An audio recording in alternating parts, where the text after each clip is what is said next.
আপনারা সুদখোরে কথা বললেন। বাংলাদেশের প্রেসিডেন্ট হলো বড় সুদখোর, ডক্টর ইউনূস। কারণ শেখ মুজিবই এই দেশে ৬ দফা দিয়ে শিখিয়েছিল তুমি কে আমি কে, বাঙালি বাঙালি। সরকারকে আমি আসলে ব্যক্তিগতভাবে কোনো বৈধ সরকারই মনে করি না। কেন বৈধ সরকার মনে করি না? প্রধান উপদেষ্টা ডক্টর মোহাম্মদ ইউনূসকে বলা হচ্ছে সুদখোর, বাংলাদেশের অবৈধ সরকার, এমনটাই দাবি করছে বাংলাদেশের অনেক সুশীল সমাজ। প্রাধান্য পাচ্ছে জয় বাংলা স্লোগান। আওয়ামী লীগের অনেক নেতাকর্মীরা জয় বাংলা স্লোগান দিচ্ছে এবং ঝটিকা মিছিল দিন দিন বৃদ্ধি পাচ্ছে। এবার জয় বাংলা স্লোগান নিয়ে মুখ খুললেন ছাত্রলীগের সভাপতি সাদ্দাম হোসেন। তিনি বলছে জয় বাংলা স্লোগান কোনো রাজনৈতিক স্লোগান নয়। এই জয় বাংলা স্লোগান দিয়ে আমরা আবার জয়ী হব। চলুন বিস্তারিত দেখে আসি সাদ্দাম হোসেন কি বলেছে। হৃদয়ের স্পন্দন, প্রাণের ভাষা, হৃদয়ের মর্মবাণী হচ্ছে জয় বাংলা। এবং এটি স্বতঃস্ফূর্ত ভাবে আমাদের ছাত্রলীগের নেতাকর্মীরা, আমাদের তরুণ প্রজন্ম, আমাদের সাধারণ শিক্ষার্থী, কারণ আমরা কিন্তু এটি যে আলোচনাটি এর আগে হলো, কারণ জয় বাংলার সঙ্গে ক্ষমতায় থাকা, ক্ষমতায় না থাকা, ক্ষমতায় যাওয়া, ক্ষমতায় না যাওয়ার কোনো সম্পর্ক নেই। এটি আমাদের অস্তিত্বের ঠিকানা, এটি আমাদের শেকড়, এটি আমাদের আত্মপরিচয়।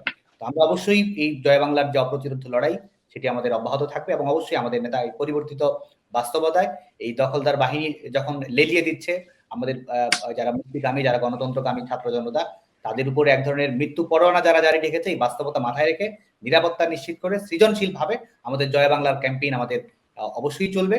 এবং আমাদের জাতির পিতা বঙ্গবন্ধু শেখ মুজিবুর রহমান যেমন বলেছিলেন যে দাবিয়ে রাখা যাবে না, দাবায় রাখতে পারবে না। আসলে জয় বাংলাকে কে দাবাবে?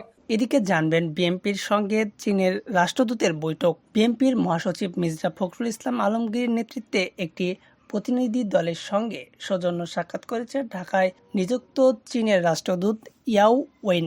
মঙ্গলবার ৮ জুলাই বেলা ১১টায় রাজধানী গুলশানের বিএনপির চেয়ারপারসনের রাজনৈতিক কার্যালয়ে এই বৈঠক হয় বলে জানান দলটির মিডিয়ার সেলের সদস্য সাজরুল কবির খান। তিনি বলেন, আজ বেলা ১১টায় বিএনপির চেয়ারপারসনের গুলশান কার্যালয়ে বিএনপির প্রতিনিধি দলের চীনের সঙ্গে রাষ্ট্রদূতের সৌজন্য সাক্ষাৎ করেন। বৈঠকে বিএনপির মহাসচিব মির্জা ফখরুল ইসলাম আলমগীরের নেতৃত্বে বিএনপির প্রতিনিধি দলের উপস্থিত ছিলেন দলের স্থানীয় কমিটির সদস্য মির্জা আব্বাস, ডক্টর আব্দুল হামিদ খান, বেগম সেলিমা রহমান ও বিএনপির চেয়ারপারসন একান্তর মহাসচিব এবিএম আব্দুস সাত্তার। এর আগে বৃহস্পতিবার ২৬ জুন বিএনপির স্থানীয় কমিটির সদস্য আমির খুসরো মাহমুদ চৌধুরীর সঙ্গে বৈঠক করেছেন ঢাকার নিযুক্ত ইউরোপিয়ান ইউনিয়ন ইউ রাষ্ট্রদূত মাইকেল মিনার।